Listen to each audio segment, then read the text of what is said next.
So, Sir Paul, we're very grateful for your time. Let's start with your adjournment debate in the Commons last week on the Mole Valley District Council's new 4-year strategy, draft local plan, and it's, to quote the council, it's minor greenbelt updates and altercations. What was your reaction to the plan when you first read it? I was disgusted because Mole Valley is known for its greenery, it's known for its parks, etc., farms, farmland, and they're all cemented together by greenbelt land. People come and live there because it's greenbelt, and here was the council coming and taking away key bits of the greenbelt. They say it's minor in volume, but it's not minor if you're living next door to it, and for many people that was the point. And as I think I said in the debate, if I said to one of my patients, you've got cancer and there's 97% cure, and you're in the 3%, you're stuck. And this is what's happening, and the council is very aware that the local people don't like it, don't want it, and they just went ahead. And they packed it with lies. They said during the election period that they wanted the decision and the inquiry delayed and to hold it, and they told us in the voting public that the greenbelt was being taken out. It wasn't, it was a lie, it was left there. How would you describe your relationship with the District Council given it's run by the Liberal Democrats? Disastrous. They don't take any notice, and I don't take any notice of them. I've got more experience probably in local government, and local government is very hard areas like Wandsworth, dealing with some really big problems, and they don't know what they're doing. Mm-hmm. More recently as well, MPs have been issued with private security personnel and had constituency offices and homes targeted. I was wondering, what's been your personal experience of this during your 27 years as an MP, and would you describe the situation as one that's changed more recently? I first started in local government in the inner cities, and the death threats came with the job. The threats to my family came with the job, etc. So I've known it since way back in the 1980s. And I think people realise that local councillors get it as well. I don't get so many in Mole Valley, partly because I'm male, and because I'm large, and because for quite a long time my friend at the gate was an 8-stone German Shepherd, and that stopped the problems. But it's quite distinctly being raised. When I was chairman of the committee responsible for looking after safety, I was very aware of it. The idiots pick on women, and they pick on Asian women most particularly, and Asian women with children.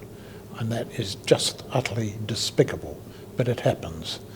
If you raise your profile and you're a woman, such as the Leader of the House raised it when she was at the coronation holding the sword, the numbers of death threats she's been getting have multiplied enormously.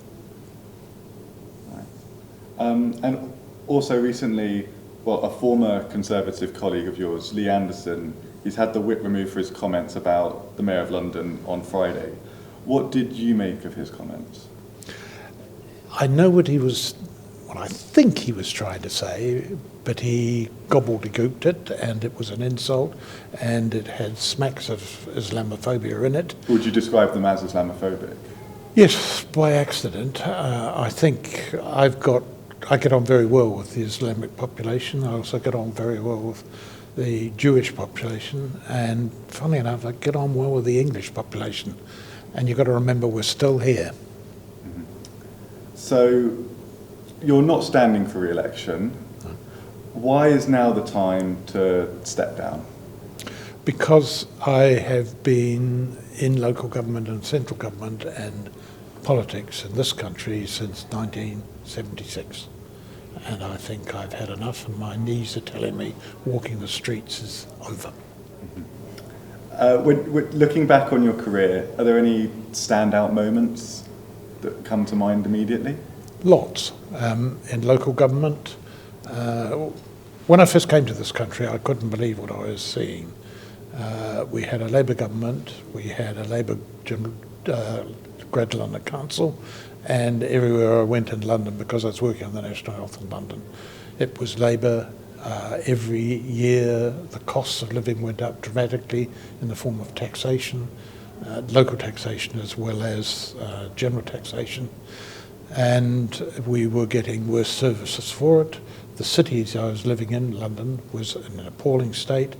I moved to live in Wandsworth in Putney, and about 6 of us decided we didn't like what we were seeing, so we decided to change it. And we got ourselves elected and we changed it. But then when I moved into central government, I was applying the same sort of thing to try and get some of our inner cities successfully, trying to get them improved and keep it down. Then when the Tories went out of power, I did a session with the Metropolitan Police, a long session. One of those sessions was with the paedophile unit, and I came out of the session on the paedophile unit shocked and shattered, and I've been working on getting legal changes ever since, bit at a time, just picking away at it. The attacks from the paedophiles has been phenomenal. My secretary at one stage, her first job when she came in was to go through my in-file on my computer and take the paedophile stuff off that they had sent to me. I asked her one Monday morning how many there were, and she said she had 1,540 disgusting paedophile emails sent to me, obviously in the hope that I'd be stupid enough to click on one of them and therefore they could go for me. But the restrictions and changes we brought in, a senior policeman and I, for instance, were behind the grooming charge, and I worked on about another 5, 6, 7 for a while, and then every year I put some through, and I've got another one I'm working on at the moment. Was it your choice to contest the Mole Valley seat? Yes. What made you decide on Mole Valley? There were a selection of seats available. There's a funny system the Tories run. You apply for a seat, and if you arrive there and decide you don't want it, you can't pull. You've got to get them to kick you out. So I got myself kicked out of several. Came down to Mole Valley, liked it. Remember, I come from a country that's pretty green. Mole Valley is green. And I decided I'd like to stay there. I liked the people, and we appeared to get on. Mm-hmm. What do you think a constituent would describe you as? It depends. If it's a Tory, I think they will like the fact that they get straight answers, that they get what I really believe.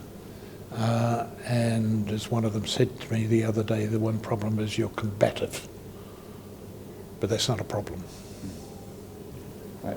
And for those who aren't in your constituency, they may know you for that moment in the Commons where you understandably struggle to understand an MP's Glaswegian accent. We can play a clip of that here. Can I ask the Honourable Gentleman what work is being done to make sure that this place is more accessible, particularly for some of our colleagues who have a disability? Here, here. I'm sorry, it must be something to do with my Antipodean background. Could you please repeat the question, because I didn't follow it? Well. What was the reaction like inside the party after that moment? Hilarious. The question I've been asked is, knowing your sense of humour, did you do it deliberately? And were you just winding him up? But what's quite funny is I've had messages from places like New York, etc., always with a precursor of laughter. And I did a broadcast with LBC the next day, and they got me and the Glaswegian on. And at a key point, the guy on LBC turned the Glaswegian off and he said to me, "I can't understand him either." Is it difficult to hear in the Commons on the backbenches? They have those speakers behind the chairs. So when there's a debate going on from the front benches, what's it like there? It's not bad for hearing on a situation like that, but one funny incident I had, I was a minister of local government, and when I stood up, the Labour Party opposite would yell at me, and that meant the people behind me yelled at them, And I answered a question, and the supplementary question came from someone standing next to then Madam Speaker. I couldn't hear it. So instead of asking him to do it again, I answered the question I would have liked him to ask. And Madam Speaker shouted at me, "That's not the answer to the question." And I said, if I could have bloody well heard the question, I'd have answered it. And that didn't go down in Hansard for some reason. Struggle to understand why. Your one departmental role came in 94 to 97 in the Department of Environment. Other than that, you spent your time on the backbenches. Were there ever any discussions about you becoming a minister other than then? No, I don't want it. I didn't really want to be a minister in the first place. I was dashed in this particular morning. I was running 2 dental practices. I was still on Wandsworth Council, and I was trying to learn to be a minister. I was shutting down a dental practice. I finished bits this day. I came in. I'd asked to see John Major talk about capital finance things. The phone rang, and this voice on the end of the phone said, "Prime Minister, I'd like to see you now." So I went in with my papers, sat down next to John in the Cabinet office, and he said, "What are you doing?" I said, "Well, I've come to talk about capital finance." And he said, "You haven't been listening to the radio, have you? Because I'm doing a reshuffle, and I want you to be minister." What was your immediate reaction? My immediate reaction was that he could only allow me to do that, or I could only allow myself to do that, if I could continue working in dentistry on Saturday and Sunday, because you've got to work to keep your ticket, so to speak. And I said to him, "I can't start till Tuesday week." And John Major was starting to laugh at this, because you're supposed to be, as an MP, being told that you're going to be a minister. You're supposed to sort of bow and scrape and all the rest of it. But I was worried for 3 weeks worth of patience. And he said, "Okay." And that's the way it was. So, since John Major, there have been many party leaders, and obviously for Rishi Sunak now. In knowing those party leaders that the Conservatives have had in your time, what would you say are the key characteristics of a good Conservative leader?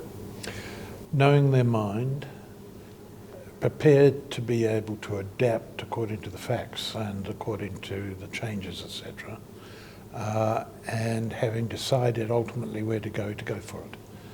And of course, when I first started in politics, the person on the throne, so to speak, was Margaret Thatcher, who I got to know pretty well, coming in and out, etc. It's always said that she wasn't for turning. That was not true. If she had a policy, and I argued with her on a few things, and she decided that it was wrong, she changed it. So she did turn. And if she hadn't done that, she wouldn't have lasted as long as she did. Do you think that's something that current politicians need to improve on?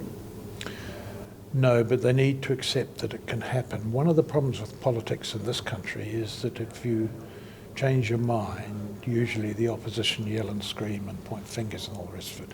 In most countries, and particularly the country I come from, there is recognition that you have to adapt to circumstances. So, if we move on then to looking forward to the election period, do you have any inkling as to when the next general election will be in your mind? No, but if I was the one guessing, I would say November, December this year. According to the latest figures, the Conservatives at the moment are polling 26 points behind Labour. How do you rate the party's chances at the moment of maintaining power? Much better than those indicate, and the reason for doing that is to look at the way our vote is split as you go up and down the country, and then turn to my area and Surrey as a whole.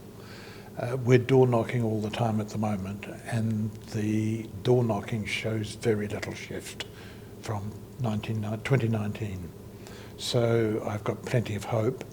We're up against the Liberals, and we're trying to point out to people, successfully I'd say, that the Liberal Party are making some wonderful promises, but they're going to have to win 235, 250 seats, and at the last election they won 11, so they're of little consequence.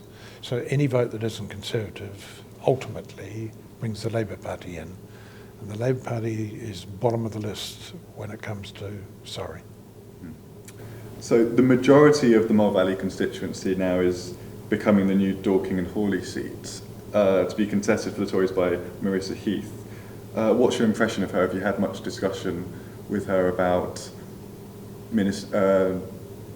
being an MP? Yes.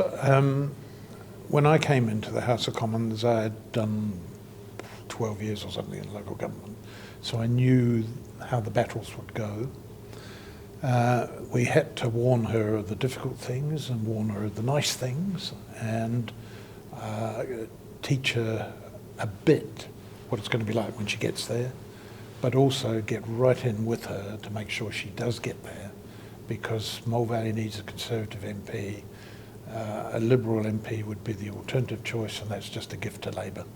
Right. So what's next for you? Are you going to go back more in towards the dentistry road? I will continue with the dentistry, but there are lots of things of interest. Travel's an obvious one. A book, perhaps? No. You need to keep a diary for a book. I do quite a bit of after-dinner speaking and so forth, and there are some wonderful stories, and some of them are hysterically funny, so I do quite a bit of that. And possibly some journalism, but I don't want to do a book of memories because I didn't keep a diary. Right. Well, Sir Paul, thank you very much for your time. Pleasure.